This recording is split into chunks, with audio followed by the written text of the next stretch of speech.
यार मैं कह सकते हैं ना, आपकी केमिस्ट्री को आसान बनाने के लिए आज हमने मॉडल सेट 2 का लघु उत्तरीय प्रश्न लेकर आए हैं। हमने मॉडल सेट 1, 2, 3, 4, 5 के हमने ऑब्जेक्टिव प्रश्न हमने सभी का आंसर क्वेश्चन कर लिया है ऑब्जेक्टिव प्रश्न का।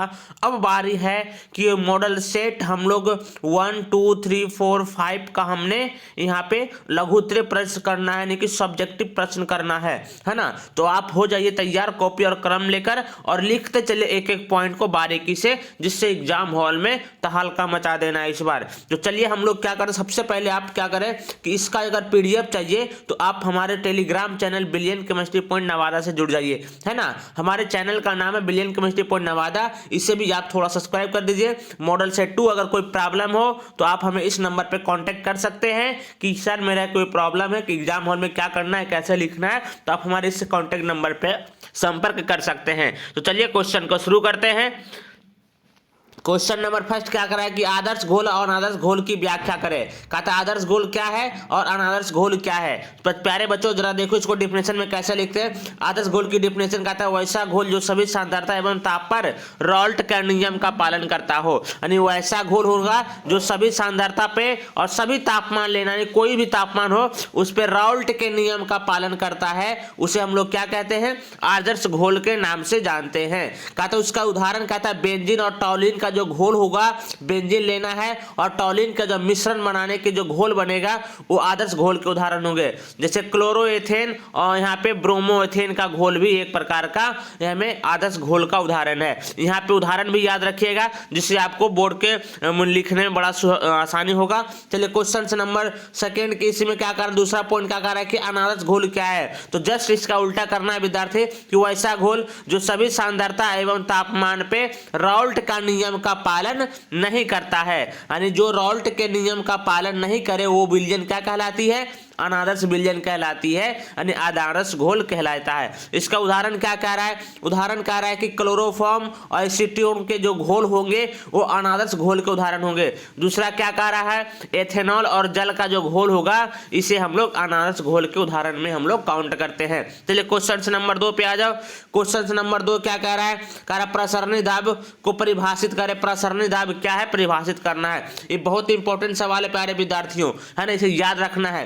कहता है कि प्रसरण की क्रिया को रोकने के लिए जितनी न्यूनतम दाब की आवश्यकता पड़ती है उस दाब को हम लोग प्रसरण दाब के नाम से जानते हैं। यानी कि जो प्रसरण की क्रिया होती है, जो ऑस्मोसिस की क्रियाएं होती है, ऑस्मोसिस की क्रियाएं जो होती है, इसे ऑस्मोसिस की क्रिया को क्या करना है, स्टॉप करना है, रोकना है इस क्रिया को। तो हमें दाब की आवश्यकता पड़ती है और जितने दाब पे रुक जाता है ऑस्मोसिस की क्रिया उस दाब को हम लोग क्या बोलते हैं, प्रसरण दाब के नाम से जानते हैं। तो इसका इक्वेशन क्या होता है, पाई इक्वल टू CRT होता है, यानी कि पाई इक्वल टू CRT होता है। प्रसरण दाब के इक्वेशन समीकरण यही बनते हैं इसका। तो क्वेश्चन नंबर 2 भी कंप्लीट हो गया। क्वेश्चन नंबर 3 पे आते हैं। क्या कह रहा है कि अभिक्रिया की कोटि से आप क्या समझते हो। अभिक्रिया की कोटि क्या कहता है विद्यार्थी, कहता है जो आपको जो दिए गए वेग समीकरण होगा उसमें जो प्रतिकारक के सांद्रण के जो घात होगा, जो पावर होगा, उसका क्या करना है, योग को हम लोग क्या बोलते हैं, अभिक्रिया की कोटि बोलते हैं। यानी कि जो अभिक्रिया के दौरान जो वेग समीकरण बनेगा, जैसे हम यहाँ एक एग्जांपल ले रखे हैं, कहता है माना कि वेग समीकरण क्या दे रखा है, R इक्वल टू के ए की पावर 2 अब बी की सांद्रता के पावर 1 दे रखा है। तो यहाँ पे जो अभी कारक दिख रहा है, प्रतिकारक दिख रहा है, क्या दिख रहा है, ए और बी प्रतिकारक है। इसके जो सांद्रण के जो घात है यानी इसका जो पावर है उसके योग करना है ना। तो ध्यान से जरा देखो योग कितना आ रहा है, यहाँ पे ए की पावर कितना है, 2 है, बी की पावर कुछ नहीं तो 1 है, यानी टोटल कितना दिखने वाला है, ये टोटल 3 दिखने वाला है। यानी इस अभिक्रिया का जो अभिक्रिया की कोटि होगी ये 3 निकल कर आएगा, यानी जो प्रतिकारक के सांद्रण रहेगा उसका योग कर देना है। बिल्कुल समझ में आ गया कैसे निकालना है। चलिए क्वेश्चन नंबर 4 पे आ जाओ। क्वेश्चन नंबर 4 क्या कह रहा है कि प्राथमिक सेल से आप क्या समझते हो।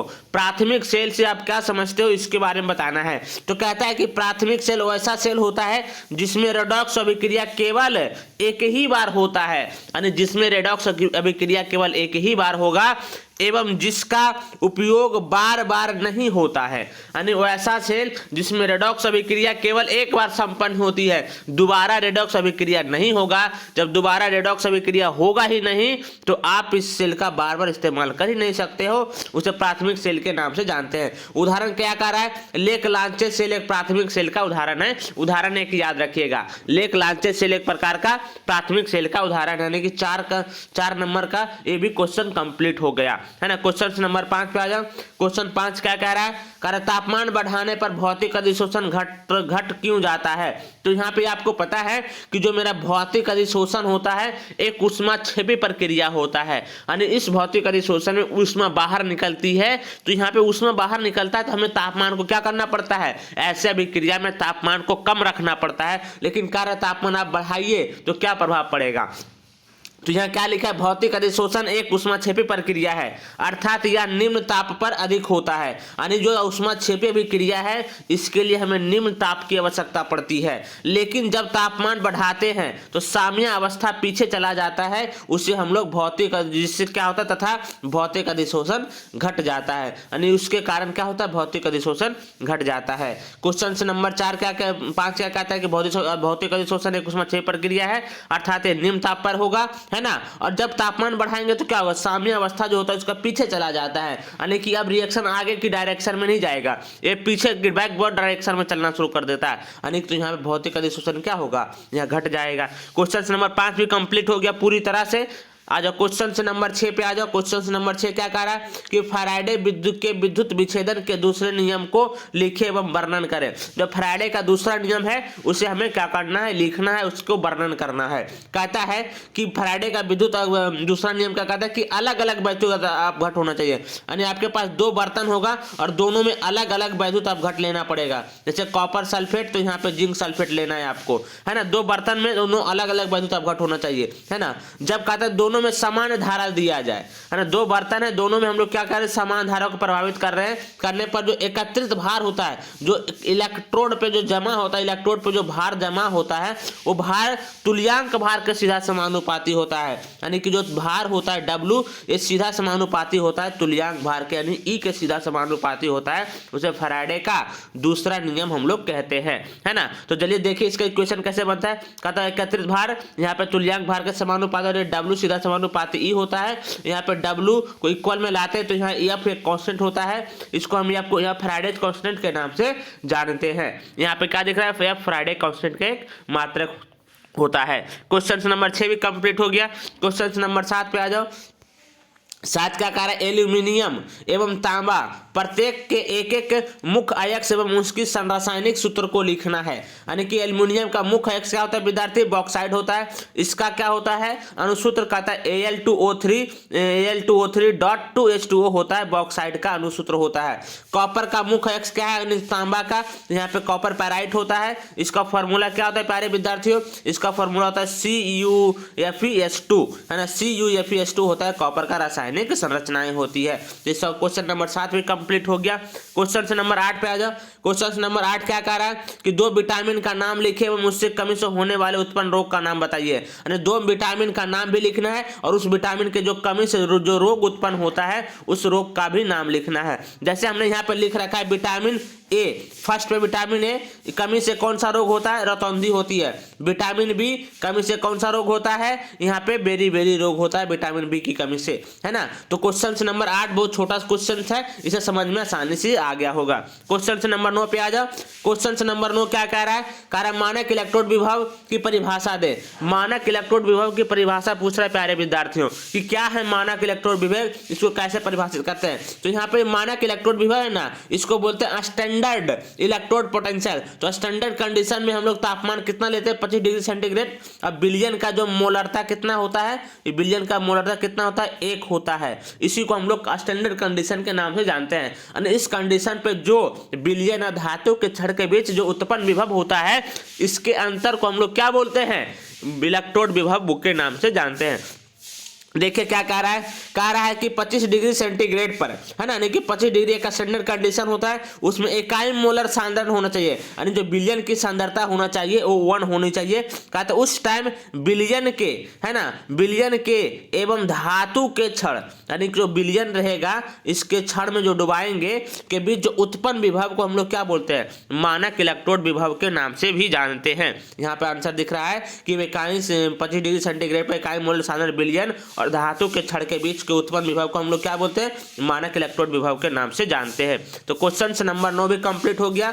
क्वेश्चन नंबर 10 क्या कह रहा है, कारण निम्नलिखित का संरचना सूत्र लिखें। पहला कहता है क्या, 2 ब्यूटेनॉल, तो ध्यान से देखिए 2 ब्यूटेनॉल क्या होता है, CH3 CH2, यहाँ पे CH2, यहाँ पे क्या होता है CH3। कहता है इसके दूसरे नंबर कार्बन पे क्या लगाना है, एल्कोहल लगाना है, ऑल लगाना है। तो यहाँ से एक हाइड्रोजन क्या करना पड़ेगा, एक हाइड्रोजन यहाँ से कम करना पड़ेगा, यानी यहाँ पे एक हाइड्रोजन और यहाँ पे क्या लगा दीजिएगा OH, यानी कि ये इसका संरचना है, ब्यूटेन 2 ऑल का ये संरचना है। आप इसे कॉपी में लिख ले, यानी कि CH3 CH, यानी वहाँ पे एक एल्कोहल समूह, फिर CH2 फिर CH3, है ना, ये हो गया मेरा 2 ब्यूटेनॉल का संरचना सूत्र हो गया। आप कॉपी में लिख ले। क्वेश्चन नंबर इसी में दूसरा क्या कह रहा है कि इथाइल एसीटेट का लिखना है। किसका लिखना है, इथाइल एसीटेट का लिखना है। तो ध्यान से देखो, एसीटेट क्या होता है प्यारे विद्यार्थियों, ए होता है C डबल बॉन्ड ऑक्सीजन और O, ये होता है एसीटेट होता है, इसी को हम लोग एसीटेट के नाम से जानते हैं। और उसके बाद क्या कर रहा है, इथाइल लेना है, तो इथाइल क्या आता है CH2 और ये होता है CH3, यानी कि यहाँ पे क्या लगाना है प्यारे विद्यार्थियों, यहाँ पे आपको लगाना है, यहाँ पे लगाना है, यहाँ पे C2H5, यानी कि यही तो है इथाइल। ये हो गया पूरा इथाइल, ये पूरा हो गया मेरा एसीटेट, है ना। तो इसकी संरचना भी आप ड्रॉ कर लेंगे कॉपी के अंदर। क्वेश्चन नंबर 10 भी कंप्लीट हो गया पूरी तरह से। क्वेश्चन नंबर 11 क्या कह रहा है, कारण निम्नलिखित का यूपीएक नाम लिखिए, इंटरनेशनल नेम क्या कहता है। तो पहला का क्या दिख रहा है, इसमें 1 2 3 4 कार्बन है, तो यहाँ पे कितना लिखना पड़ेगा, ब्यूटेन 4 कार्बन के लिए, और यहाँ पे 1 का नंबर कार्बन, यहाँ पे चौथे नंबर कार्बन पे क्या दिख रहा है, डाइओइक ना, तो 1,4 डाइओइक अम्ल दिख रहा है ना, 1,4 डाइओइक अम्ल दिख रहा है। क्लियर है बात है ना। तो पहला का आंसर क्या हो जाएगा, ब्यूटेन 1,4 डाइओइक अम्ल हो जाएगा, ठीक है ना। क्वेश्चन नंबर 2 पे आ जाओ। क्वेश्चन नंबर 2 क्या कह रहा है, क्वेश्चन नंबर 2 पे लिख रहा है कि इस प्रकार का संरचना दे रखा है, इसका क्या लिखना है, यूपीएक नाम लिखना है। तो आपको पता है कि ये कौन सा क्रियाशील मूलक है, एक कीटोन क्रियाशील मूलक है, और टोटल कार्बन का वो 1 2 और 3 कार्बन है ना, तो 3 कार्बन के लिए क्या लिखते हैं, प्रोप लिखते हैं, और इसका सफिक्स क्या होता है, ओन होता है, यानी ये क्या बनने वाला है, प्रोपेनॉन बनने वाला है। तो 2 का ऑप्शन नंबर इसमें क्या हो जाएगा, प्रोपेनॉन, बिल्कुल सही आंसर होने वाला है ना। तो 11 का ऑप्शन नंबर यहाँ पे ऑप्शन नहीं, यहाँ पे उसका सही नाम क्या हो जाएगा, प्रोपेनॉन हो जाएगा। क्वेश्चन से नंबर 12 पे आ जाओ। क्या कहता है कि किसी विलयन की मोलरता एवं मोललता में अंतर को लिखना है। विलयन की मोलरता एवं मोललता को अंतर में लिखना है, कैसे लिखना है, ध्यान से देखो कैसे लिखना है आपको। थोड़ा सा इसको हम लोग क्या करते हैं, जूम आउट करते हैं, यहाँ पे दिखेगा।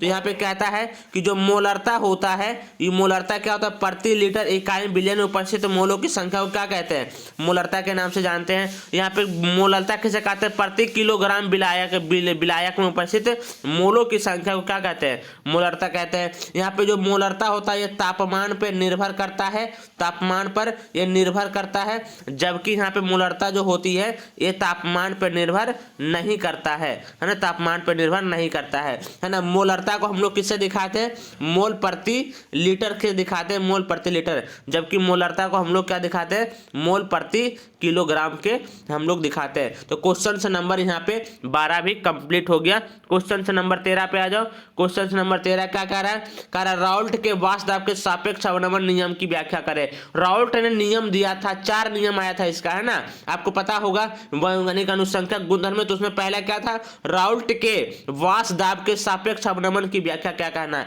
तो यहाँ पे कहता है कि वाष्प दाब का जो अवनमन होता है, वाष्प दाब के सापेक्ष अवनमन यानी डेल्टा पी बटा पी नोट, ये बराबर होता है किसका, मोल फ्रैक्शन ऑफ विलय, यानी विलय के मोल अंश के बराबर होते हैं, मोल अंश के बराबर होते हैं। दिख रहा है बात। तो इसको डेफिनेशन के फॉर्म में हम लोग पढ़ते हैं। क्या कह रहा है, राउल्ट के वाष्प दाब के सापेक्ष अवनमन क्या कहता है, सुनिए, कहता है कि वाष्प दाब के सापेक्ष अवनमन होता है वो विलय के मोल अंश के बराबर होता है, उसे राउल्ट के वाष्प दाब के सापेक्ष अवनमन कहते हैं। यानी वाष्प दाब के सापेक्ष अवनमन क्या होता है, डेल्टा पी बटा पी नोट होता है, ये किसके बराबर करना है, विलय के मोल अंश के बराबर कर देना है। इसी को हम लोग राउल्ट के वाष्प दाब के सापेक्ष अवनमन का नियम कहते हैं। तो 13 नंबर भी कंप्लीट हो गया है ना। क्वेश्चन नंबर 14 पे आ जाओ। क्वेश्चन नंबर 14 क्या कह रहा है कि टिंडल प्रभाव क्या है, व्याख्या करना है। टिंडल प्रभाव क्या है, व्याख्या करना है। कहता है टिंडल प्रभाव लिखकर डैश, कहता है कोलाइडी विलयन में कोलाइडी कणों के द्वारा प्रकाश को फैलाने की घटना को क्या बोलते हैं, टिंडल प्रभाव कहते हैं। यानी कि आपका एक बर्तन है, इसमें हमें कोलाइडी विलयन भर रखा है और कोलाइडी विलयन में जो कोलाइडी कण होते हैं इससे हम लोग क्या करते हैं, लाइट को पास करवाते हैं, लाइट को। तो यहाँ पे कोलाइडी कण के द्वारा प्रकाश को क्या करता है, फैलाने की घटना को हम लोग क्या बोलते हैं, यहाँ पे प्रकाश की फैलाने की घटना को टिंडल प्रभाव के नाम से जानते हैं। तो क्वेश्चन नंबर 14 भी कंप्लीट हो गया पूरी तरह से, इसे याद रखिएगा। क्वेश्चन नंबर 15 क्या कह रहा है, निम्नलिखित का परिवर्तन कैसे करेंगे। कहता है निम्नलिखित का परिवर्तन कैसे करना है। एक कन्वर्जन दे रखा है 15 नंबर में। पहला कन्वर्जन क्या कर रहा है, फॉर्मिक अम्ल से फॉर्मल्डिहाइड, फॉर्मिक अम्ल से फॉर्मल्डिहाइड कैसे बनाना है। तो यहाँ पे दिख रहा है आपको फॉर्मिक अम्ल से फॉर्मल्डिहाइड कैसे बनता है। कहता है जब फॉर्मिक अम्ल को कैल्शियम कार्बोनेट है ना, कैल्शियम कार्बोनेट के साथ गर्म किया जाता है तो कैल्शियम एसीटेट बनता है। आपको पता है कि ये मेरा होता है क्या, यहाँ पे फॉर्मिक अम्ल है, कैल्शियम कार्बोनेट से जब गर्म करते तो कैल्शियम एसीटेट बनता है, CO2 और प्लस वाटर भी बनती है। कहता है इसे पुनः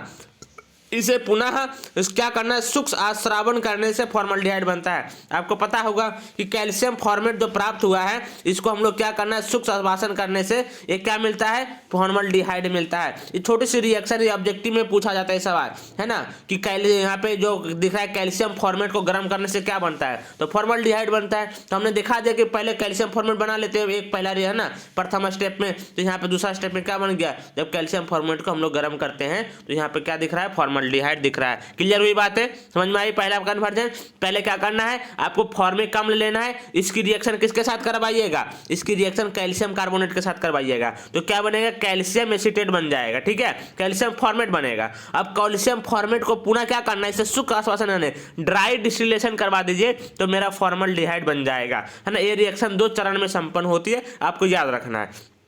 इसी में दूसरा कन्वर्जन क्या कह रहा है कि बेंजीन से एनिलीन बनाइए। जिसमें दूसरा कन्वर्जन क्या कह रहा है प्यारे विद्यार्थियों, बेंजीन से एनिलीन। देखिए दूसरा कन्वर्जन क्या कह रहा है कि बेंजीन से एनिलीन बनाना है। तो इसमें क्या दिख रहा है, जब बेंजीन को नाइट्रिकरण करवाते हैं तो नाइट्रिकरण किसके उपस्थिति में होता है, यहाँ पे होता है नाइट्रिक अम्ल और H2SO4 के उपस्थिति में नाइट्रिकरण होता है। तो क्या बनता है, नाइट्रोबेंजीन बन जाता है ना। इसे पुनः क्या करता है, अवकरण करवाइए। जब नाइट्रोबेंजीन का अवकरण किससे, तीन धातु और HCl की उपस्थिति में, तीन धातु और HCl की उपस्थिति में क्या करवाते हैं, इसका अवकरण कराते हैं तो एनिलीन बन जाता है। तो यहाँ पे क्या दिख रहा है, एक ही स्टेप में दोनों रिएक्शन को लिख दिया गया। पहला बेंजीन है, दूसरा क्या लिखा गया है, नाइट्रिक अम्ल और H2SO4 की उपस्थिति में क्या बनता है, नाइट्रोबेंजीन बनता है। इसका किसके साथ रिएक्शन करवा दीजिए, इसमें हम लोग तीन धातु को है ना HCl के प्रेजेंस में रिएक्शन करवाते हैं। क्या एक अवकारक होता है, आता है ना, एक अवकारक होता है जो हमें एनिलीन बनाकर देता है, यानी कि C6H5NH2 बनाकर देता है ना। ये बिल्कुल आपको समझ में आ गया होगा कैसे बनाना है। पहला स्टेप में बेंजीन को नाइट्रिकरण करवाएंगे तो नाइट्रोबेंजीन बनेगा। नाइट्रोबेंजीन का जब अपकरण करवाते हैं तो हमें एनिलीन मिल जाता है। तो क्वेश्चन नंबर 15 भी पूरी तरह से कंप्लीट हो गया। क्वेश्चन नंबर 16 पे आ जाओ। क्या कह रहा है कि अक्रिय गैस की संयोजकता शून्य क्यों होती है, समझाइए। बिल्कुल आसान सा सवाल है ना, बिल्कुल आसान सा सवाल है कि अक्रिय गैस की संयोजकता क्यों शून्य होती है। कहता है अक्रिय गैस की जो संयोजी कक्षाएं होती है, यानी कि अक्रिय गैस का जो बाह्यतम कक्षा संयोजी कक्षा है वो पूर्ण भरे होते हैं, यानी NH2 NP6 होते हैं, तथा यह अस्थायी होता है, यानी इसका अष्टक क्या होता है, पूर्ण होता है। इसीलिए अक्रिय गैस की संयोजकता शून्य होती है, क्योंकि इसका अष्टक पूर्ण है, एक किसी से ना इलेक्ट्रॉन लेगा ना किसी को इलेक्ट्रॉन देगा, है ना, क्योंकि अष्टक के पूरा फुल रख रहा है, यानी कि अंतिम कक्षा में इसका 8 इलेक्ट्रॉन हो चुका है ना। क्यों, यहाँ पे देख रहा है NH2 2 NSP6 कितना दे रखा है, 6, तो टोटल कितने हो गए 8, यानी कि इसका इलेक्ट्रॉन क्या, इसका बाह्यतम कक्षा में इलेक्ट्रॉन पूर्ण हो गया, यानी कि यह अस्थायी इलेक्ट्रॉनिक विन्यास प्राप्त कर लिया है। इसीलिए इसकी संयोजकता कितनी होती है, शून्य होती है। क्वेश्चन नंबर 16 कंप्लीट है। क्वेश्चन नंबर 17 क्या कह रहा है कि कार्बोकटायन क्या है। कार्बोकटायन क्या है, ये बहुत ही आसान सवाल है, इसको याद रखना है। कहता है अभिक्रिया के दौरान, क्या कहते हैं प्यारे विद्यार्थियों, कहता है जो अभिक्रिया के दौरान होता है अभिकारक के विसमांगी में वियोजन होना चाहिए, समांगी वियोजन नहीं, विसमांगी वियोजन के फलस्वरूप बनने वाला धनावेशित कार्बन को क्या बोलते हैं, कार्बोकटायन को बोलते हैं। जैसे हम क्या दिखाते हैं, यहाँ कार्बन है, इसके साथ क्या जुड़ा हुआ है, यहाँ पे हाइड्रोजन समूह जुड़ा हुआ, ठीक है।